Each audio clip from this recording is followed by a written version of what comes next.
اهلا وسهلا ومرحبا بكم اليوم مع فيديو جديد ووصفه جديده كما تعودتوا على مطبخ سكيديه وعودتكم مطبخ سكيكديه. اليوم جبت لكم حاجه حلوه ووقتها بذوق الليمون، ولا دائما نقولها ونعاودها انه في وقت الحاجه ديالها نحاولوا نستغلوها ككيكات ولا كعصائر ان شاء الله باذن الله عز وجل. اليوم جبتها لكم على شكل كيكه عائليه بحجم كبير، نتمنى من كل قلبي انها تعجبكم، والاكثر من هذا انها بزوج حبات بيض نعملوا كيكه ولا اروع. وقبل ما نبدا في الوصفه نقول لكم الله يعطيكم ويمنيكم، كل اخت راهي تحط لي تعليق حلو كيفها، ونقول لكم الله يعطيكم ويمنيكم كامل وحده بوحده ويحقق كل امنياتكم باذن الله عز وجل وفي اقرب وقت باذن الله. ويلا دوكا نقولوا بسم الله ونبدا على بركه الله بمقادير الوصفه. كما قلت لكم اليوم المكون الرئيسي ديال هاد الوصفه اللي هو الليمون، اللي وراه وقته وراه السعر ديالو في متناول الجميع. يعني نحبكم كامل تستغلوا هاد الوصفه لانه بزاف بنينه وعائليه اكثر شيء، وبنينه وخفيفه ظريفه وحاجه ما تاخذش وقت نهائيا. اول حاجه لهنا نبداو بالجينواز كمرحله اوليه. واش فيها الجينواز ديالي؟ عندي زوج حبات ديال البيض اللي يكونوا بحراره الغرفه، اكيد بطبيعه ان هادشي البيض تاعك كبير استعملي حبه تكفي وتوفي. كاس غير ربع سكر كريستاليزي، كاس غير ربع زيت، كاس غير ربع حليب، عندي زوج باكي خماره كيميائيه وزن 10 غرام، عندي ملعقه كبيره من الخل الابيض والرشه ديال الملح بطبيعه الحال، والفارينه بطبيعه الحال. دوكا نروحوا لطريقه التحضير. بسم الله. طريقه التحضير هي انه نجيبوا الاناء ديالنا نحطوا فيه زوج حبات ديال البيض اللي يكونوا بحراره الغرفه. يعني ضروري جدا انه البيض ديالكم يكون بحراره الغرفه. نزيد عليها الرشه ديال الملح، والمعطر اللي راح نحطه لها هو اني نحط المبشور ديال الليمون لكن الاصفر فقط. حاولوا انكم كي تبرشوا ما تبرشوش معها الابيض لانه يطلق لكم المراره من بعد تجيكم الجينواز مره. هذه بالنسبه للمبتدئين. شوفوا راني انا نبرش فيها وبرشوها مليح باش هكذا تعزوا نكهه الليمون في هذا الجينواز. بعد ما نضيف الليمون المبشور ديالو، نزيد عليها السكر ونروح نضرب بالضرب الكهربائي حتى يتضاعف الحجم ديالها ويصير الخليط ابيض وناصع البياض، وكذلك يضاعف الحجم ديالو. بعد هذا نزيد عليه الزيت ونزيد عليه الحليب بطبيعه الحال. هذا الوقت اللي راني ندرب في السكر والبيض ديالنا نروح نجاوب بعض الاخوات نتذكر التعليقات نتاعهم. اخت من الاخوات ديالنا عجبتها الوصفات، عجبتها القناه، نقول لك ربي يحفظك وربي يجازيك، ولكن قالت لي قصري شويه من لي فيديوهات ديالك. دوكا نجاوبك حبيبه بكل شفافيه. شوفي حبيبتي، انا اول حاجه لي فيديوهات تاعي نحب دائما ماشي فئه واحده راهي تشاهدهم. راهي كاين المبتدئه اللي عمرها ما دخلت للكوزينه، كاينه وحده ما تفهمش، كاينه وحده لازم ديرها بالمراحل ويا ربي لا كان خرجتها هي هذيك. فهمتيني؟ نقطعوا هذا الكلام ودوكا نروحوا للوصفه. شوفوا الجينواز بعد ما طلعت البيض والسكر مليح زدت عليها الزيت ونزيد نعاود ندرب مليح، وبعد هذا نزيد عليها الحليب، وبعد هذا نكملها بالفارينه هكذا. يعني جينواز اللي متعودين عليا نخدمها. كما قلت لك حبيبه راني القناه تاعي كامل الفئات راهي تشاهد فيها.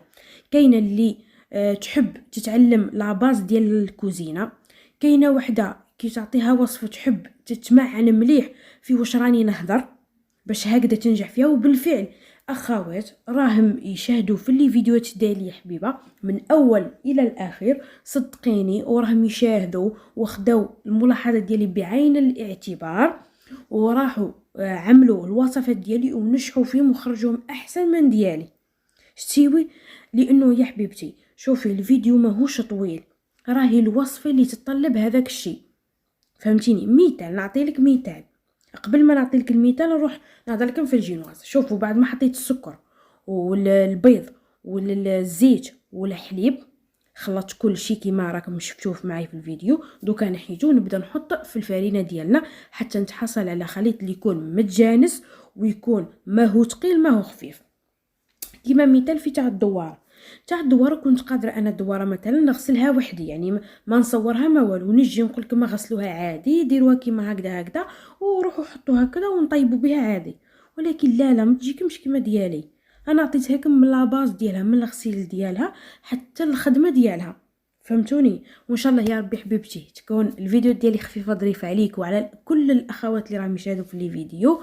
وان شاء الله يا ربي تكبر عائله مطبخ سكيكديا ونوصل 10K باذن الله قدام العام الجديد او اكثر ان شاء الله.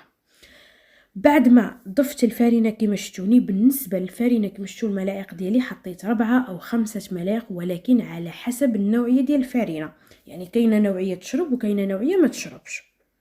دوكا بعد ما حطيت الفارينه وتحصلت على الخليط اللي حبيته، رحت جبت زوج باكي خماره كيميائيه وزن 10 غرام ما يعادل 20 غرام، وزدت عليها الملعقه ديال الخماره. في هذا الوقت راني شعلت الفرن على اعلى درجه وراني نخلط وميمطو في الخليط ديالي، ونروح نجيب السنيوه ديالي اللي كنت دهنتها بالزبده وزدت بالفارينه وحطيت في وسطها الخليط ديال الجينواز ديالي، ندخلها في الرف الوسطاني اطيب من الفوق ومن التحت ونخرجها وكما راكم تشوفوا فيها في الفيديو ان شاء الله. اما الاخوات اللي راهم يكتبوا لي في التعاليق شابين وراهم يتواصلوا معي في الخاص، نقول لكم ربي يحفظكم وربي يهنيكم، وقمه الدعاوي اللي راهي توصلني صدقوني كاين مرات ما نقدرش نرد عليها، ولكن نقول لكم ساعفوني فقط، لانه انا نحب دائما نرد عليكم وحده بوحده ان شاء الله. بعد ما حطيت الجينواز ديالي الطيب يا البنات، واش رحت جبت هنا؟ راح نخدم لا كريم ديالي اللي هي كريمه الليمون. واش متكونه من؟ عندي كاس ماشي معمر ماء، كاس ماشي معمر عصير الليمون، وعندي لهنايا السكر، وعندي ملعقه بومبي من النشا، وعندي الملون ذوق وملون الليمون. دوكا تفهموني واش راني نهضر. بعد طريقه التحضير ديالها، نجيبوا الاناء ديالنا ونحطوه فيه الماء ونزيدوا عليها 3 ملاعق بومبي من السكر، ونزيدوا عليها الكاس ديال عصير الليمون بعد ما نكونوا صفيناه بطبيعه الحال. هاد لوزاست اللي طلع لي من بعد نقول لكم واش نديروا به، ما ترموش، انا جامي نرمي حاجه، تابعوني فقط. بعد ما حطيت السكر والعصير ديال الليمون والماء، زدت حطيت النشا، دوكا نروح نخلطها مليح. علاش جبت هاد الذوق وميمطو هو ذوق وميمطو في نفس الوقت لون؟ علاه؟ لانه كي نحطوا لها النشا تولينا بيضاء، بفضل هاد الملون ولا ذوق الليمون راهو يتباع في كامل المحلات ديال الحلويات، يرجع لنا اللون ديال الليمون. شوفوا كيفاه دوكا، على هذه هي فقط. ونروح نحطها فوق النار ونخليها حتى تصير عندنا كريمه ثقيله، ماشي متماسكه مليح ولكن ثقيله. بعد هذا خرجت الجينواز ديالي بعد ما كانت طابت، وكنت طيبت لها الشربات ديالها بذوق الليمون كذلك كما شفتوها معايا، وراني نشرب فيها بهذه الطريقه اللي راكم تشوفوا فيها في الفيديو. شوفوا كيفاه.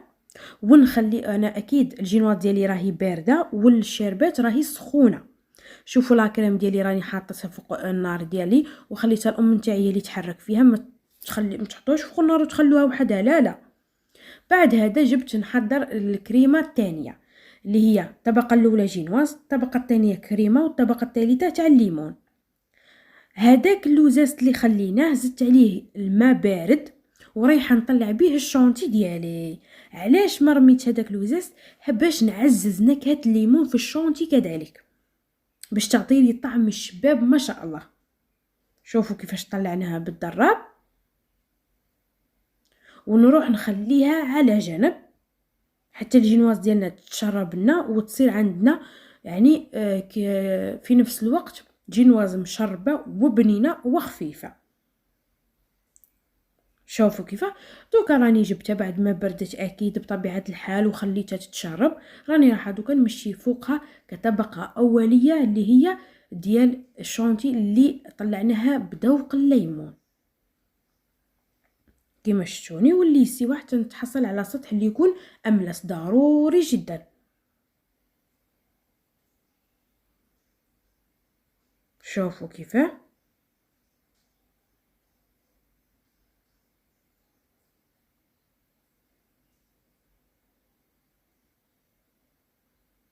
راني اللي يسي فيها بهذه الطريقه.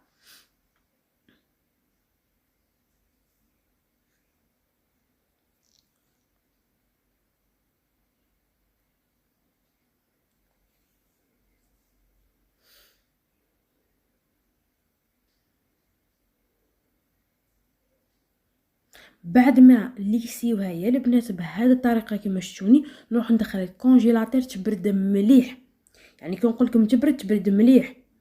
بعد ما تبرد نعاود نخرجها كما شفتوني ونحط عليها كريمه ليمون. شوف كيفاش راهي ثقيله ومشي بزاف.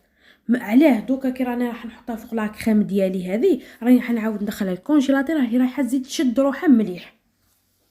شوفوا كيفاه، شوفوا بنينه بنينه بنينه، روعه روعه روعه. شوفوا كيفاه روعه. شوفوا الله يبارك، راهي تمشي معاكم فاسيلمون، ما تخافوا منها ما والو. البنات اللي راهم يلاحظوا على الانستغرام تاعي وعلى الفيسبوك تاعي، راني حاطتو في الصوره الاوليه تاع القناه، راهي فيها الفيسبوك وفيها الانستغرام. الناس اللي حبت تتابعني على المواقع هادو. بردت لي اكيد بطبيعه الحال، خرجتها وجبت لهنايا في لابوش ديالي الشونتي، وجبت شوكولا بالحليب ذوبتها اكيد، وراني راح نستعمل هذا التزيين ديالنا. اذا حبيتوا نتوما مربعات كاري كيما تحبوا نتوما، التقطع ديالكم ولا تزيين كيما تحبوا. شوفوا الله يبارك، وراني نزين فيها بالشوكولا بهذه الطريقه اللي راكم تشوفوا فيها في الفيديو. يا خياتي واحد البنه فيها وواحد الخفه في الجينواز، يا خياتي ما عندي ما نحكي، غير انكم تجربوها وتردوا عليه. وصحاب ديسلايك صفوا قلوبكم شويه، لانه قد ما يكون قلبك ابيض وقد ما تحبي الخير للناس قد ما ربي يعطيكم. علاش راكي تحطي لي في الديسلايك؟ انا ما نحتاجش الديسلايك ديالك. اذا انا ما عجبتكش من صوتي، لانه انت ما تعرفينيش، من صوتي ولا ما عجبتكش القناه، ديزابوني نهائيا وبلوكي، باه ما تزيديش تلقاي نهائيا القناه ديالي، وما تحطي لا ديسلايك لا لايك. راني بسطتها لك اكثر من لازم، فهمتي؟ وشوفي، وقد ما اي وحده في القناه تحط اي تعليق جارح، شوفي راهو يمثلك انتي. انا ماني راح نخسر عليك والو، غير هي نقول لك حسبي الله ونعم الوكيل، لا اكثر ولا اقل. لانك انت مادامك ما تعرفينيش وتعرفيني عن طريق القناه فقط، وانا القناه راح نقدم فيها وصفات فقط لا غير، تجي تهضري لي هضره ماشي شابه ونقول لك حسبي الله ونعم الوكيل فيك، نقطه الى السطر.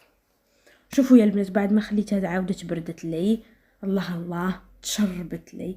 وشوفوا الجينواز كيفاش شابه، وشوفوا كيفاه مفتفت هذيك الجينواز، راهي مشربه وخفيفه. ان شاء الله يا ربي تقدروا عبالكم حتى تخدموها وتروحوا بها ضياف. صدقوني بنه ولا اروع، خطيره صح بمعنى الكلمه. ودوكا نروح نقطعها لكم قطعه صغيره. هذه ليكم نتوما وكامل الناس اللي راهي تهضر لي الكلام الشباب، الله يحفظكم والله يعطيكم ويمنيكم. اما الناس اللي راهي تقولي ما تستقبليش الانتقادات، انتقديني في الوصفه، ما تنتقدينيش فيا انا في كلامي ولا فيا انا. انتقدي الوصفه، قولي الوصفه ما عجبتنيش، وي نتقبل. اما انك تتوصلي انك تجرحيني بكاش كلمه، هذه ما نقبلهاش. واي وحده تتعدى حدودها في التعليقات تشوف حاجه اخرى. اوكي، ما عليا غير نقول لكم تبقوا على خير، تهلاو في رواحكم، الى فيديو اخر ان شاء الله. سلام.